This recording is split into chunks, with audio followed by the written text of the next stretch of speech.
নমস্কার, আপনারা দেখছেন এই মুহূর্তে ঘাটাল টাইমস। আপনাদের সঙ্গে আমি পায়েল। বিগতকাল ঘাটালের সাংসদ দীপক অধিকারী অর্থাৎ দেব এসেছিলেন ঘাটালে। ঘাটার মাস্টার প্ল্যান নিয়ে বিস্তারিত আলোচনা করার পর সুপারস্টার দেব এসে উপস্থিত হয়েছিলেন ঘাটাল রবীন্দ্র শতবার্ষিকী কলেজে।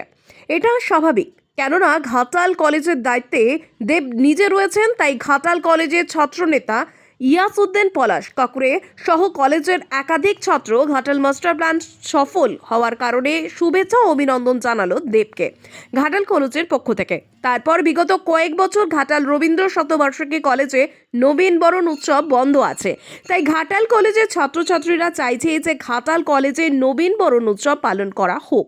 সেই কারণে ঘাটাল কলেজের প্রিন্সিপাল ও দেব সহ একাধিক বিশিষ্ট ব্যক্তিদের সাথে বসে একটি মিটিং সেরে ফেলেন। ঘাটাল কলেজে মিটিংয়ের আলোচনা হয় যে ঘাটাল কলেজের বিভিন্ন সমস্যা, ঘাটাল কলেজের উন্নয়ন সহ নবীন বরণ উৎসব যেন ধুমধামের সহিত পালন করা হয়, কেননা বিগত কয়েক বছর ঘাটাল কলেজে নবীন বরণ উৎসব বন্ধ আছে।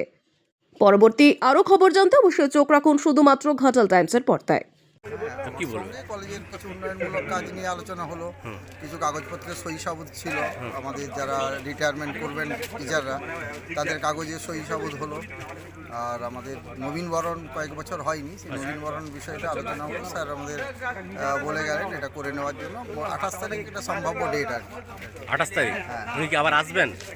আমরা বলেছি, কিন্তু ওই সময় স্যারের থাকার সম্ভাবনা কম, সেক্ষেত্রে আমরা প্রায়োরিটি যে স্যার থাকলেই আমরা করি। নবীনবরণ ফাইনাল হচ্ছে, নবীনবরণ হবে, স্যারের একান্ত ইচ্ছা যে নবীনবরণ করাতেই হবে এবং বড় আকারই হবে। হ্যাঁ, কলেজের যে ধারাবাহিকতা বজায় রেখেই হবে, বড় ছোট কিছু ব্যাপার নেই। হ্যাঁ, এই কলেজের যে ধারাবাহিকতা রয়েছে সেভাবেই হবে।